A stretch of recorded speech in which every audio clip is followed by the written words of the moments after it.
You're listening to Almost Famous with Jim Francis Meza, only on LA Talk Radio.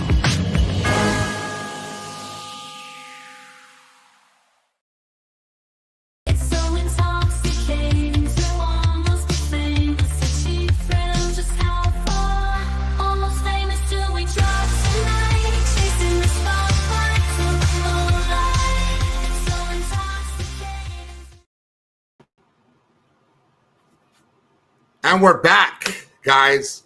Another wonderful show of Almost Famous, the LA Talk Radio. Yours truly, Jim Francis Meza. Every week I brought you great, nothing but the best, cream of the crop, a guest in the house, and it's been nothing but a joy. I'm sorry to inform you guys that I'm taking a nice break away from LA Talk Family Radio, but we're this is a family collective, so I'll be back in running soon enough. But in the meantime, you can find me on Jim Francis Meza. I'll be doing different pop-ups, different stuff. I'll probably be doing some of the stuff from home myself. But at any rate, I'm really excited, guys, because we're really off to the races, as I normally like to say. I am beyond thrilled because I'm basically, if you guys know me for any amount of time, I'm like a huge skating aficionado. I grew up skating. I lived close to Alhambra, California. So I lived close to Lance Mountain. It was a part of the Bones Brigade with Tony Hawk, Stevie Caballero.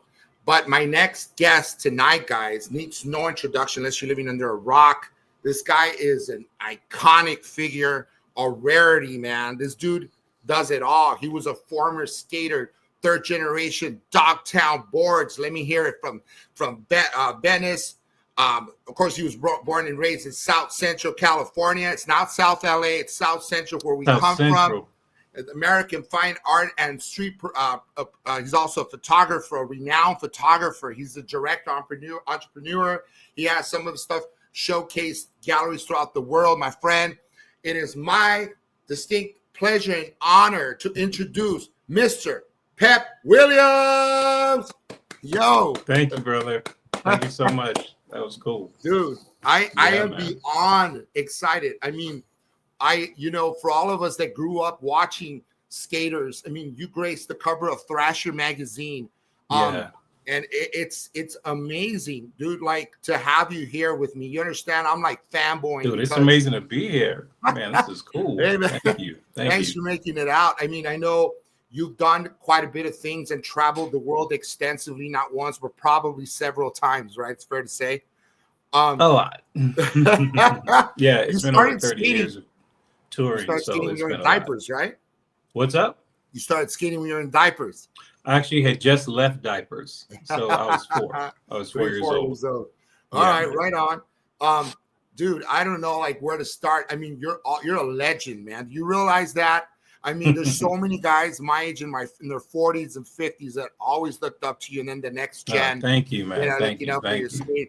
Awesome. Huge. And so I was telling the viewership at here at Almost Famous and LA Talk Radio that I grew up close, not far from Alhambra, and as a kid, I used to go. I used to go see Lance Mountain, which I'm sure you knew growing up, and and the Bones Brigade cats that would come up there to see, perhaps. Do you know? Here's a fun fact. And it's just sidebar, real quick, before we get right into the meat and potatoes. Phil Sk8er, who's a criminal and a murderer. And, that huge house out there. Yeah, See? You knew it was across the street from Lance Mountain's house. That's crazy. Well, he had a castle. There's like a castle over there. Yeah. Yep. And so, at any rate, that happens. But you grew up in South Central, so I was born in Florence. Okay. And then we moved to Watts, and I pretty much was just there first, and then I started kicking it in Venice, like in the mid '80s, about that time. So I was born in Watts. Nice. Born in Florence, grew up in Watts, and raised in Venice. Fantastic, bro. Yeah. What an amazing, I mean, like you are, it's insane because we're talking about 4 different places and it enriches your life in more than one way. I mean, for obvious reasons. Yeah. 100%. Okay, a birdie told me, bro. I know. Oh, by the way, I want to shout out to Messina, Jennifer Messina, our good friend. What up, mutual Jen? friend. She linked us up, man. You know, a birdie told me that you actually skated with Easy. What? Yeah. So what people don't realize is back in the day, everybody had a skateboard. It wasn't a beach thing. It wasn't a surf thing or whatever. You had a basketball, you had a big wheel, and you had a skate. That's just what it was. So people were surprised when they started to see people from the inner city riding boards, but we've always done it. So E came down to the beach. This was back in '89. And then he was there with NWA with Dre and Cube and them. And then who was it? I forgot whose board he was riding, but he just said, "Let me see that board." Then he was cruising. And the thing about it, no one was surprised because it was normal. Right. It was just simple cruise. Everybody can skate. You just lean forward. Dude, so you skated with NWA, and there's like an iconic picture that really, I mean, it's fantastic. It kind of, as they say, it'll the picture can tell you, like, what is it up? Yeah, it was cool words, because right? After that was, I think, February. I'm thinking September-ish, something like that, at the end of summer. And then after that was a trade show. And then all the artists would go to the trade show to get endorsements at ASR. Wow. So at the trade show, I'm dressed a little different. And I roll up and E is having dinner. I said, "Hey, what's up?" He said, "Hey, you're the guy from the thing." I'm all, "Yeah." So we sat and we talked. And then he got a house out in Thousand Oaks area. So I'd be out there and out in Nagura. And then he had this big old black Mercedes. And then like he's all, "You everywhere." And I'm all, "Yeah," but yeah, he was really, really cool. Well, to me, he was cool. So right. Yeah. And you dabbled also in music, and I kind of sort of don't want to be all over the place. So I want to start with like the skating and stuff. When did you get signed? You were a third generation Dogtown boards. This is Dogtown, so it's like South Venice, correct? It's like a part of Venice. Well, like Dogtown is different. So what it is, so I started, like, we'll get to the Venice part, but I started skating in like '75. Wow. And I didn't even meet another skater until I was like 11. I didn't know people did it.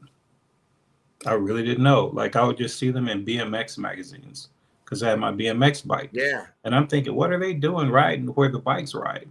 I didn't know. I had no idea until we moved. And then this guy around the corner, his name is John Conti, dope transition skater. This guy, amazing. He was about 16. I was around 11.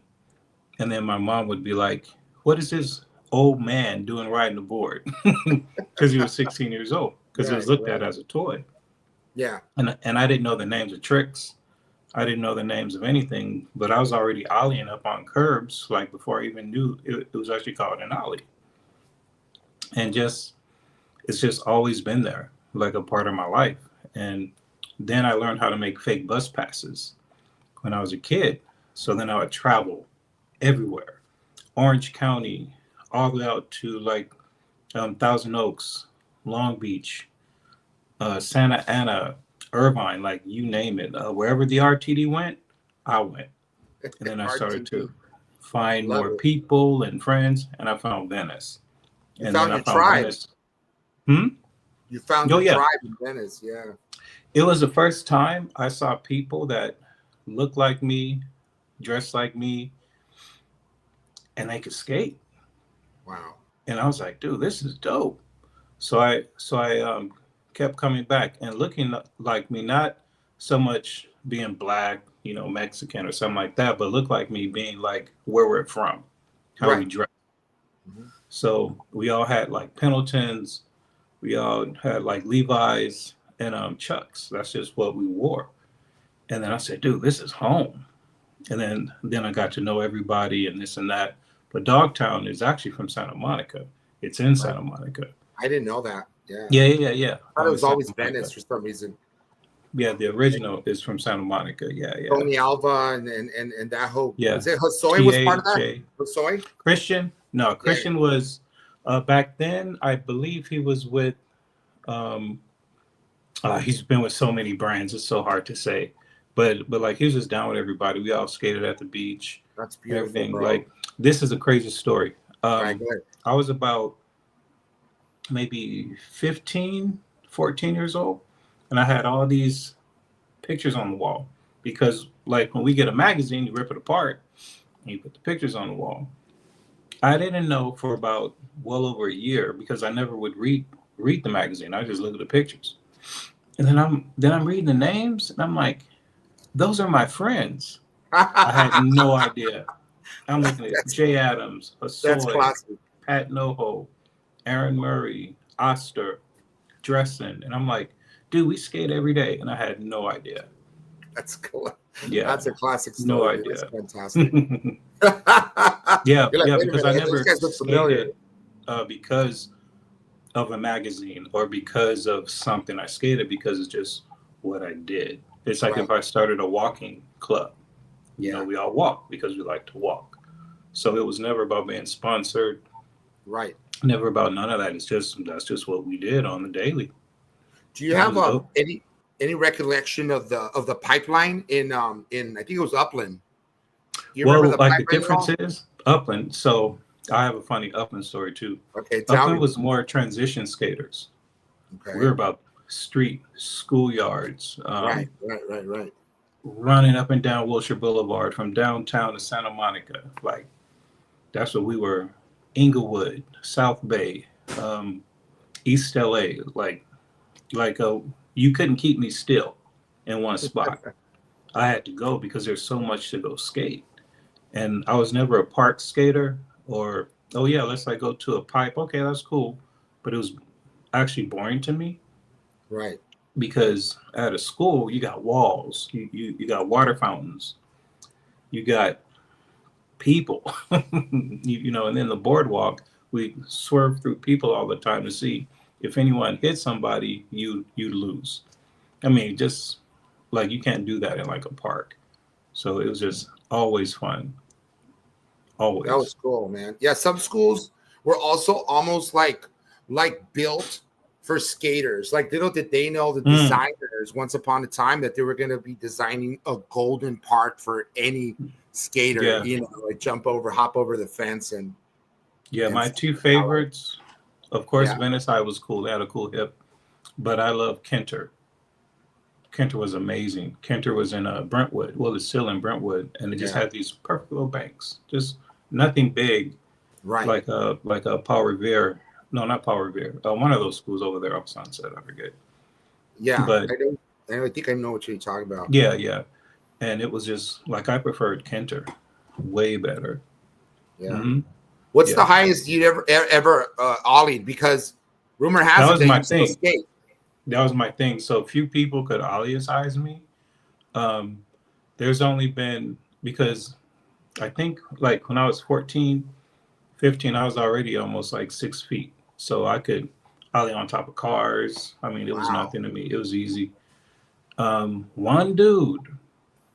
His name was, and I'm talking about 87, 88. I was oddly over anything. I didn't care.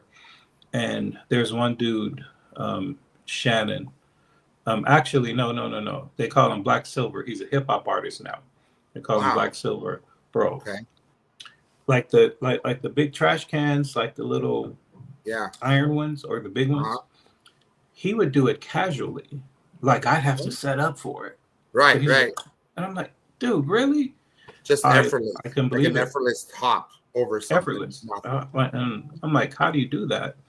Wow. But then you had guys who could ollie high doing 360s. Like there's these two guys, Duck and John, who they rode for World Industries, and they come down to Venice like all the time and kick it with Jeff Hartzell. So we all hung out. Yeah. Man, they were just powerhouses. Really, Duck, he was a powerhouse, just strong. I think it was Vietnamese or something. But this kid was brutal. Yeah, but I think I had one of the highest wall rides actually.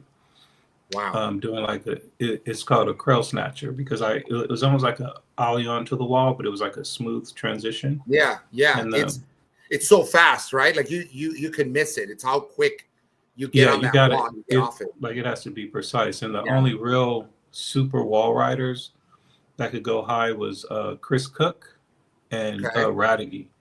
Like those guys were beasts off a flat. Like damn. Really? And that's who me and Cooksy skated almost every day. Slappies and walls. That's all we did. Yeah. Tremendous, bro. So much fun. I bet. And was there ever, like, obviously there were fractures. You probably fractured your whole body in different places. Never. Right? No? Never. Not even for hand plans or anything? Because I knew my limit. The only thing that hurts are sometimes my wrists. Yeah. Because of the falling and this and that. But nothing ever broke. But it was very, like, I never pushed myself to the point where I'm going to do a 360 flip to tail and fakey out. That was never my style. It was fast, hard, and direct. And that was me. But what these kids do now, whew, man. Next level. Yeah. Yeah, you're always trying to, upstage the next guy. You're trying to, like, just take it, you want to take it, not only that, I mean, you just want to take it to the next realm, you figure, like, we've already plateaued here, so you want to just see what else we could jump over, hop over. Well, here's a weird part. When you're young, you go after it. You try to figure it out. When you're older, you actually understand the technique, so it makes it easier. Right. But sometimes the body don't respond. And I had a good experience of that. I was at the ledges on Wilshire and Western, the famous little area right there. Yeah. And I'm just doing nose slides, crooks or whatever. Easy stuff. And there's a grate in the ground. And I hit it and it pitched me forward, but my arms didn't work. I didn't go like this. Right. It was just like bam. Oh, ouch. Oh, dude. No, that's it. Forget it, longboard. Yeah. So now I just cruise on a longboard. But you do tours, right? Like, don't you do like signings? I do signings. Yeah, signings and stuff.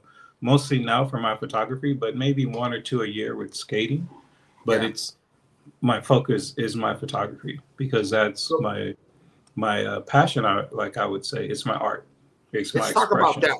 Let's shift gears and talk about photography because you delve into it like in the 90s when there was a photographer that was missing or just quite didn't make it on time, right? Yeah. What it was because I did runway for for a couple designers, actually a lot. I did runway for a good 4 years, 2 years, I think. And this one photographer had double booked, but he chose to go with the other designer. And then the designer's freaking out, what are you going to do, blah, blah, blah. So I found out it paid $6,000. I said, I'm a photographer. And like, they're all, wait, what? We had no idea.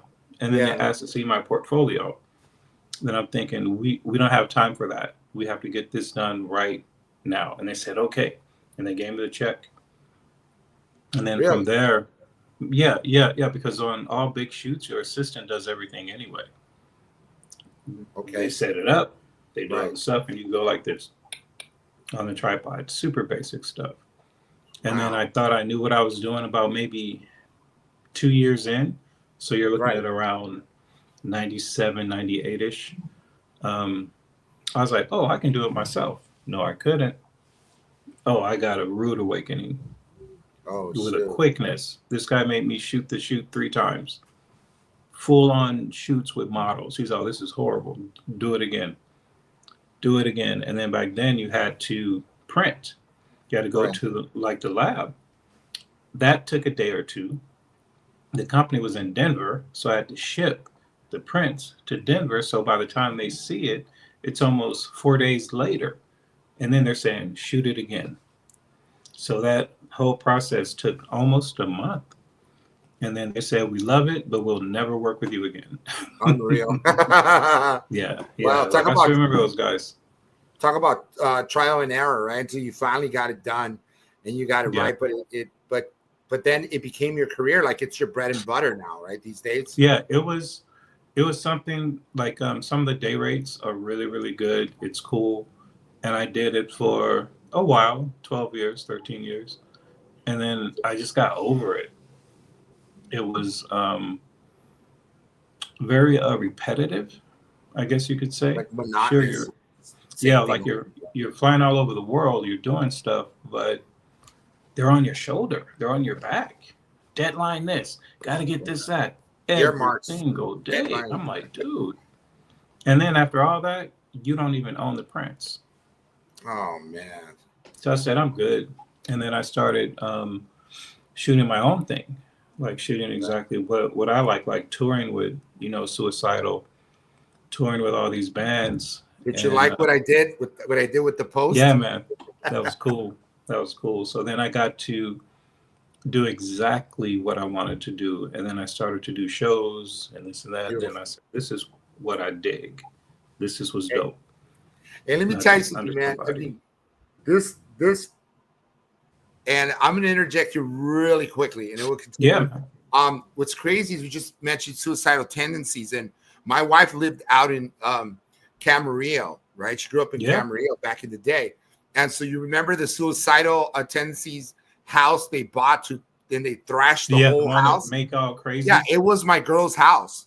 That's wild. They bought that house from them, and then they thrashed the whole thing. It was on Condom Video because we found it on YouTube someplace. And I said, "Oh my god!" So I thought I'd throw that in there, man. Like it was funny because when I looked, when I saw the house, I'm like, "That's not Mike.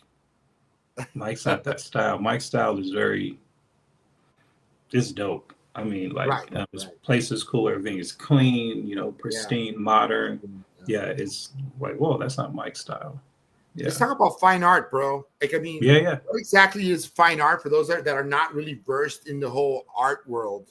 Yeah, so fine art photography or fine art, basically, it's more when collectors buy your work as opposed to shooting for a company or shooting for hire, I guess. Like I could shoot this lamp or something and make it look cool, and then I frame it, put it up, and then that's a fine art piece because it's actually art now.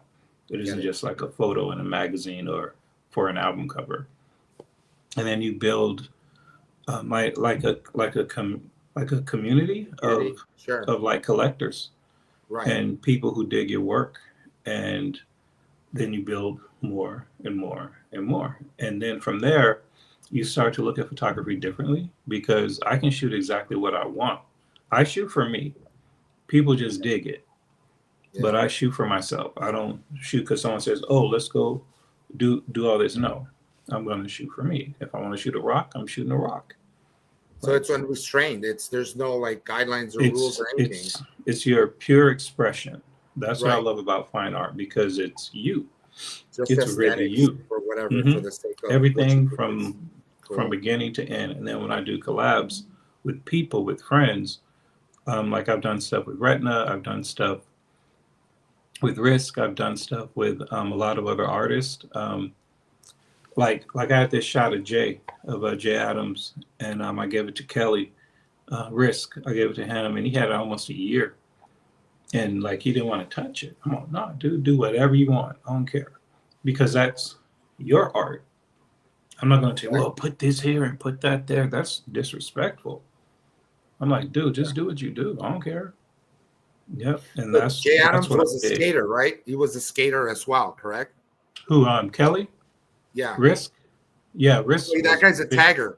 He's a graffiti artist. He's like one of the biggest graffiti dudes. Dude, big. Yeah, good dude too.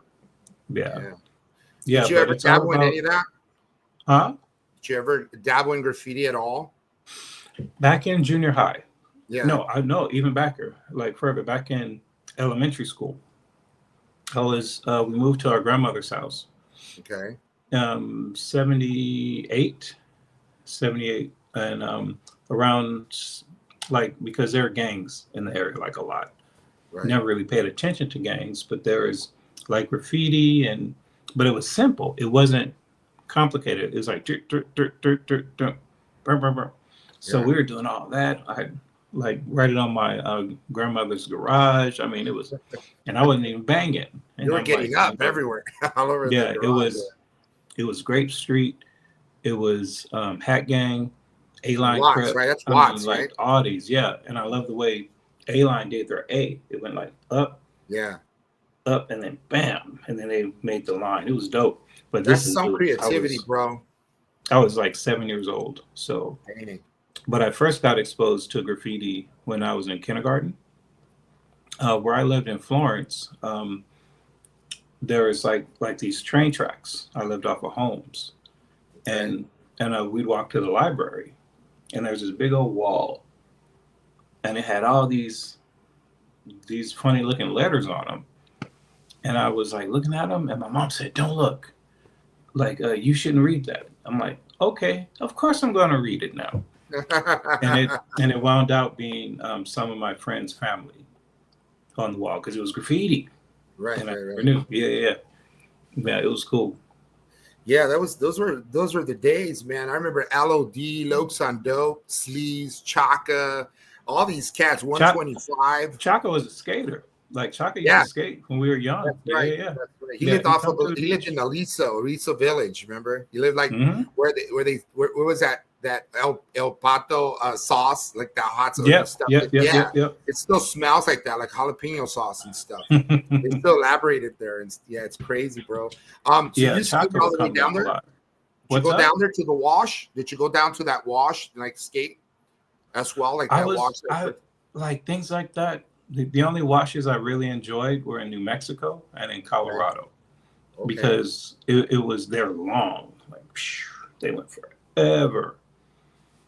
I was like, to me, all right, cool. You do a ollie, you do a backside frontside grind, you do a rock and roll frontside backside. Okay, what's next? Gone. Right. Like, let's go find a school. Let's go skate the street. That was just me. I couldn't be stuck.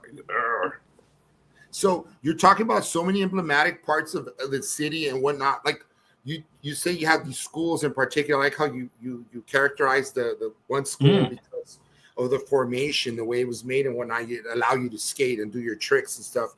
What other parts of LA would you say? Did you ever skate Pasadena at all, or other hoods? Because everywhere, bro. Everywhere. When I say everywhere, like back in the day, the Yellow Pages had a list of all the RTD lines, right? Right. I've ridden every single bus in LA because I would mark it off. Right. It took several years, maybe from around 12 to maybe 16, because like you'd meet friends and they live like way over there. So you figure it out and you catch a bus. That's crazy, dude. I mean, that's just what I did. My limit was from Orange County to like Thousand Oaks area. Yeah. And then I realized, wait, there's more. There's a train that goes to San Diego. Now I'm skating with the dudes down there. Yeah. Board was always with me, wherever I went. Then as I got older, you know, you get your sponsor, you do whatever, and now you're touring, and it's cool in a way, but also bad in a way. Yeah. As you get older, because the bad part is when even now these young kids are living a life, making tons of money, but nobody is educating you on finance. Yeah. You're getting 10,000, 20,000, so you're blowing 20,000 that weekend just on your friends having a good time because there's another 20 coming. But it's like no one, like maybe it's better now, but I still see kids and they call me. They're like, "Man, Pep," and this and I said, "Dude, just be smart, because time gonna come anyway, like regardless." So yeah, but have fun too. Don't just be all stuck up. I said, Father Time does not forgive, bro. Like time just passes us by, the fleeting moment, It just goes. So it skates through, right? And I was gonna say, when was it like the first time? Were you able to afford a house? Because I know like it takes off for a lot of you skaters, and then when did you buy your first house? This is gonna make you laugh. All right, go ahead. When I started to make a little money skating, I didn't know that I could live in a place without a roommate. Because there's always someone on the couch. Yeah. Someone's over there. So I didn't know. Nobody taught me. Honestly, I did not know. So until I was probably mid 20s, and I'm like, cool, I got my girlfriend, I got my fiance. Let me start doing some adult stuff or whatever. I should have spent it, but anyway, I did what I did. Yeah. Hey, so do you guys like sit around like you and the greats? To me, that's like all the greats. You like Hasoy, who's now I think he's a born again Christian pastor in Orange County. God bless him. We all bump into each other every once in a while. They still do their events. A lot of them do, but that was like a chapter in my life. Right. That was wonderful. Yeah. And it was cool. And if I dip back into it, it's cool. But I've done so much, and there's so much other cool stuff. I'll always skate. I was on my board like a couple of days ago. But I'm not, and it sucks with some of my friends how it's almost like you had so much love. Right. At that point. And then as you get older, wait, where'd the love go? Oh, wait, I got to run back. Yeah. And it's like, dude, like I get it, but yeah, hey, but that's their path and I love it. And they do what they do. Right. Yeah, but but it is a lot of love, I ain't gonna lie. Like the community, and I can see how it can be exceptionally addicting. Right. Like, oh, bro, it's love. Like I can go to any country in the world. They know you. Not even speak the language, and we're hanging out, and we're friends. They'll flock over and just say, "Hey, you, what's up, bro? Like you're so and so." Yeah. So it's hard to break away from that for like a lot of people, and the next thing you know, you're 50. It's like, whoa, what just happened? Yeah. Oh, I've seen it. Hey, Pep. Whatever. Did you ever meet Sk8er by any chance? Mark. Okay. So check this out. Okay. I can talk about a little bit of it, but okay, no problem. This was whatever about you can. 4 years ago. His manager reached out to me on my website. I said, "No way, Mark." I said, "What? Like Sk8er?" I said, "What's up?" So I couldn't talk to him directly. So she was relaying the messages between me and Mark. Mark is doing a charity that's helping trafficking, like a young kid trafficking or something like that. And we were just talking. He's like, "Oh, can you help me with this and that or whatever?" And blah, blah, blah, blah. And then I was talking to the manager, and she was really cool. We talked a lot, and then it just went silent. So I'm like, oh, okay. So I don't know what happened, but it was cool. But it was like she was that middle person controlling us talking. But yeah, bro, I remember when he was a superstar. I love the fact that you keep your feet on the ground, bro. My dad always says it's okay to have your nose in the air so long as you keep your feet planted on the ground, and that seems to be the case with Mr. Pep Williams. I want to talk about the charity work. Speaking of which, if you don't mind, the organizations, you're part of a few, but the Art of Elysium. Art of Elysium, Jennifer, she's dope. Yeah. Yeah. So with the Art of Elysium, amazing organization. I've done things where I've brought a bunch of skateboards, like decks, and then the children from the hospitals, some have cancer, and they're like 8 years old, like 9 years old. And so I bring like 20, 30 boards and we all paint on it and everything. And then you forget because they're kids having fun. Yeah. Until it's time for them to go and their doctors are there. It's like, oh yeah, I forgot. So they do so much good through art to help kids, to help a lot of people. So it's why I'm heavy with them. Bless your heart, Anytime bro. I do a show and I sell, I try to give to a lot, even Angel Food. That's awesome. Yeah, I always say it wrong. Is it Angel Food or Food Angel? I think it's Angel's Food or something. Yeah, That'll, over in my Hollywood. buddy is connected to it, and I couldn't tell you, Yeah. to be Yeah, frank with like I know the people very well. I go there. I actually went there a couple times just to eat because they got a kitchen. I got some killer food here. Man, so cool what they do. They cook food every single Yeah. day, and celebrities and people deliver it to the people that need it. Can you imagine that, bro? Yeah, every single day they do like something like 13, 14 million a year. It's insane. I mean, constantly. So there's a whole kitchen over on Vine here in Hollywood, and volunteers going. My friend Paulie Perret, she hooked me up with them, That's and cool, man. it was super cool. So like every year we do a thing where I donate a piece, and it's really cool to see people bidding on your work. It's Right. It's like really cool to see that. Project Angel Food. I think that's what That's it. Project Angel Food. Yeah. Project Angel Food. Yeah. My mind sometimes doesn't serve me well, but yeah, it's all those years. Even though I deal with them, but I deal with the individuals. So I just say, oh, cool. I have a piece for you this year, and bro. So I love that stuff, dude. I dig it, and I speak at schools all the time. I think I'm speaking at a school next week, next Tuesday. Talking to little kids about phenomenal. Well, this will be about photography, so yeah, we'll talk about photography with this. You're like a mentor of sorts. If you think about it, it's your mentorship. Which, people hit me up literally daily, and I never say no. It's awesome, man. I never say no because I was that kid. Yeah. I remember when I was 14 in Venice, so it was like 85, and just a kid. Boards were expensive. I would borrow boards from friends, this, that, or whatever. Could never afford one. And then Jesse would give me skateboards. Jesse Martinez. Yeah.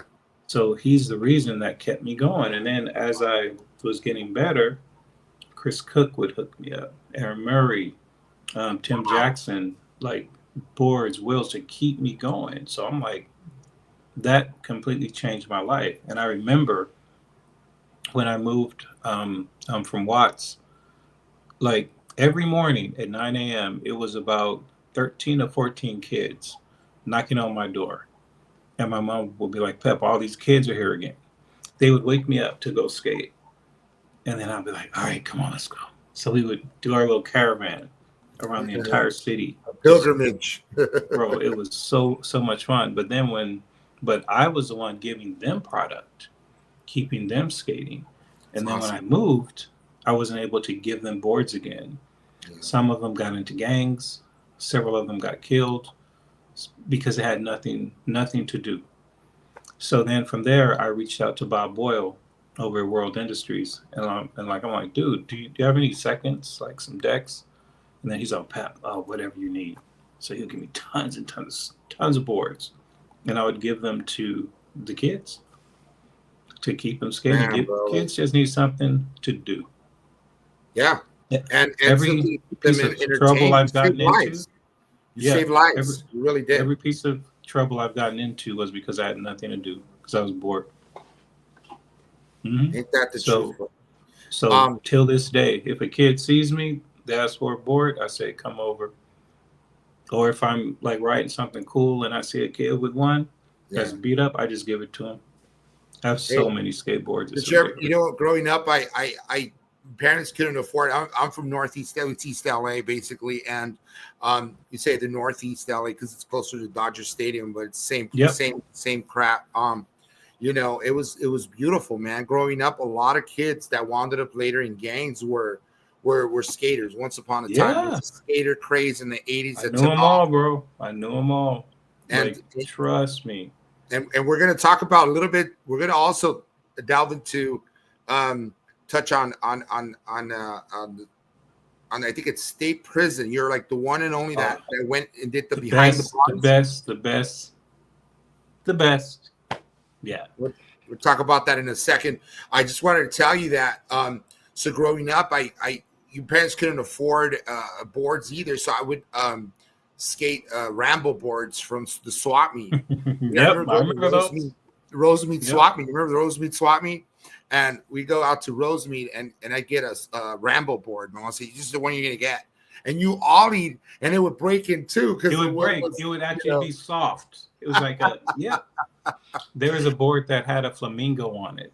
Yeah, dude, I remember that. Oh. Yeah, it was a flamingo, and there's another that had like a dragon. And I remember those. Kind of like a caballero of sorts, right? Exactly. It was a play on the caballero. It was like a knockoff. That was it. Yep. Oh my God, dude. So who are your, like, real quick before we go on to talk about very important subject, the state prisons and your piece on that. I'd like to ask you who are like your heroes at skate wise? Who are the guys you looked up to, like Mullins, Stacy, or who would it be? Who I looked up to? Was it the Z Boys? I would have to say, I can tell you right now, Tim Jackson, Jesse Martinez, Chris Cook, Jeff Hartzell, John Thomas. Who else was there? Wow. That really influenced, of course, Nadas, Mark Gonzalez. Nadas Capas. Oh, yeah. Oh, dude, we used to go to his mom's house. Bro, I got the best story. I got to tell you. Sorry. Okay. Tell it, dude. Okay, so Nadas was cool, but he was very reserved. He was very reserved, dude. Yeah. So we'd skate in Santa Monica every once in a while. He was always by himself. And so we just come, like I would come actually. And he'd just be doing his little board slides and everything. And this is about 1986. So then we'd go to his mom's house. And his mom was so cool, right? She'd give us food. We'd hang out. We'd do whatever. And then years later, we're just, friends with everybody. Mom knows us very well. One time our wheels were really messed up. It was me, Herndon, and Julian Stranger. We're going, and he's like, come on, let's go get some wheels. We're like, okay, cool. So we're going flat spots, right? So we go to Nadas's house. Not his mom. His mom was next door. So we go to Nadas's house, and we're just in there, and he opens up the cabinet. And where there's supposed to be cups, bunch of wheels. Like, so we're pockets. We're just grabbing wheels. I mean, so we're like, oh, cool, we got some wheels. Thank you, Julian. So as we're walking out of his house, Nadas and Rob Roscott pull up. And we're like, he gave us the most like stunned look you can ever imagine. We're like, but then it was cool afterwards. Hey, like you saw Satan, right? Because that's what we used to tease. The running joke was Nadas was like evil because backwards. It's Satan backwards. Yeah. Nadas is dope. I saw him. I went to his house maybe like a few years ago just to go visit. Yeah. Cool, yeah, just to say what's up. But yeah, Mark I saw maybe a couple years ago, just to hang. Mark Gonzalez? Yeah. Mark actually lived in Southgate. Yeah, so, that's what I heard. He went to Southgate High School with B-Rail. So when Mark would go away to contests, we would sneak to Southgate and ride his ramp. So we'd be like, all right, cool. He's at home, so we're going to go skate. Yeah. Oh, this is fantastic. These are great kernels of truth. Hey, does he know this? Does he know this at all? Oh, of course. Yeah. So it's common knowledge. Let's talk about the state prison before it gets really late. That to me it's almost like a crowning jewel, but it's one of 4. Because I have 3 more I'm planning to do. This is one. Okay. It took me about 4 years to get permission to do it because I was asking, denied. And then my friend Dennis Martinez was a speaker at the prisons. So he was always talking to help him out and everything. So then I asked, he's like, Pep, I can make it happen. I said, do what? So Dennis hooked it up. Next thing I know, I'm cruising down the 10, like 5 in the morning. And the first one was at Chuckawalla State Prison. Wow. So like I pull in and I'm just thinking, wow, how's it going to be? Just like TV. Big old gate. Bam. Guarding the tower with his rifle. It was wild, bro. And what I loved about it the most is because you couldn't wear logos, you have to dress normal, right? So when I was shooting, and I'm not sure if you notice in my images, no one is ever looking at me, except if it's a portrait. If it's like a group or something like that, because I blended in. I would sit with them. Beautifully done, bro. I'd talk with them. There's a picture. I'm not sure if you've seen it. The guy who has, it's the best gift I've ever received in my life. He has a tattooed face and there's like barbed wire in the back. Oh yeah, I saw that. Yeah, okay. So I'm walking across the yard and the guy's all, hey. I'm like, uh-oh. Right, I haven't seen in movies, right? About to get jumped. Yeah, and then he's all, hey, you. And I looked. I said, yeah, what's up? He's all, come here. And you're not supposed to touch. You have to stay like 6 feet away. The guards see it. Some of the inmates see it. I'm thinking, well, I'm a big guy, whatever. So I walk over to him and he asks, can we pray? And I said, of course we can. So he holds out his hands and I grab his hands and he starts to pray. But it's what he's praying for. He's praying for my safety, not my safety inside the prison. He's all, you're safe in my house. I'm praying for your safety outside because that's where they're trying to get you to bring you here. The most beautiful gift I've ever received. So profound. It was amazing. These guys are so in tune with life. It's insane. It's almost like this. Like if you're 80 years old, you're not concerned with bills, rent, blah, blah, blah. What do you think about? That's what they think about because this was a lifer. It's like an OG, right? It's like an OG of sorts. Super OG cat. So it's a thing where they're at a place I can't even get to because my mind can't get that empty because I'm thinking of, oh boy, like what do I have to do tomorrow and this and that. Right, it will always be there. But for them, complete blank slate. So what do you think about? Wow. It is. You're almost like fleshing out and dissecting everything, like life, and stripping it down to its bare bones. Yeah. They're like so in tune. And what I wish there were more programs to get kids to go into the prisons to see this. Yeah. And not to like, what's that one? Scared Straight? Yeah, Scared Straight. That I think show. It was. No. It should be through love because these dudes are about love, bro. It's not about I'm tough. Sure, with the youngsters, it's you can see like a little something, but the older dudes were just nah, dude. We're keeping it cool. And then I asked the guard. I said, "Why is it so chill on this yard?" He's like, "Well, the reason is because we don't really deal with them like the politics or whatever. We let them handle it. So if a youngster comes in popping off, they got to answer to the OGs. That's how they keep the peace on the yard. It's like the Algers. Yeah. Bro. The shock covers and stuff. Yeah. So I was like, that's pretty cool. And it was so much that I forgot I was in prison until the guards come. But the one thing I missed, and I'm so like it bothers me till this day.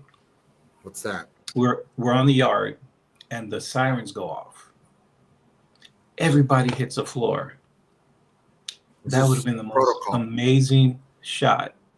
But I hit the floor. So I'm like, whoa, what's going on? Yeah. But the thing is, we weren't supposed to hit the floor because only the inmates do.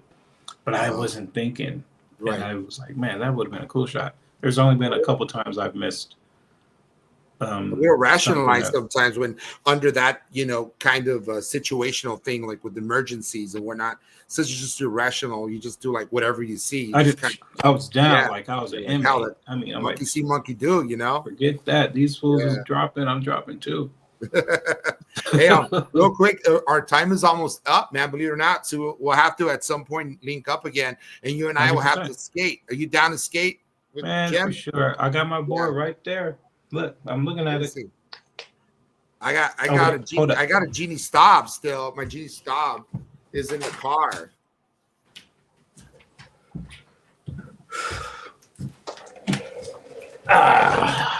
Wow, look at that, dude. This is what I cruise on. I've had this a long old time. It's beautiful. Yeah, this is like my Cadillac. It's a way of life, dude. It changes you. Skating does change you, and it's changed your life for the better. And you're a blessing to my heart. Just to hear your story, going from Watts and Florence and going, to Venice, and then every corner, traveling by way of public transportation to be able to skate, and then giving back, which was what's given back to you by the first generation of skaters. It made my day, man. The fact that I get to chop it up with you, man. We would definitely have to break bread sometime and hang out with our girl, Messina. I just want to, thank you for this time, and also wanted to ask you if you can share with us the social media handles. Real quickly. Super easy. Pep Williams on everything. And I mean everything. From Facebook, like pepwilliams.com. Instagram, the same. Twitter or X, same thing. But it's cool. Yeah. Man, it's almost like I'm just flabbergasted, dude. Like, I want to go skate now, but it's raining. I know, bro. It's it's pouring. It's nuts because unfortunately, like just a few weeks ago, it wasn't that long ago that we were facing fires and the drying and whatnot. It was completely, it was insane. The Santa Ana winds, blowing and whatnot. And a lot of our friends lost their homes. A lot of people that we knew. Yeah. So we count our blessings, man. But now it's rain. So it's supposed to be a torrential one tomorrow. It's supposed to really. A lot of the roads are going to be flooded with the mud and the ash. Yeah. So it's going to be wild. It's going to be wild, bro. It reminds me of Wild in the Streets, running, Wild in the Streets. You remember, was it Thrasher, that movie Thrasher with Josh Brolin? Thrasher, I think so, right? Yeah. And, Wild in the Streets, Circle Jerks. It's just great, man. To you speak my language because you and I kind of. I mean, I don't put myself in your compartment per se because you've done so many great and you're a pro skater, but we definitely have a lot of parallels with the skating world and 100% music, man. And so definitely we'll have to link up soon. Otherwise, I just want to thank you guys. Pep Williams, follow this guy. He will enrich your life in more ways than one. Pep, that's my show. LA Talk Radio has been fun. Till next time, follow Jim Francis Meza. Almost famous, baby. Keep on rocking in the free world. Thank you, Pep. God bless you, brother. Thank you, brother. Cool. You're listening to Almost Famous with Jim Francis Meza, only on LA Talk Radio.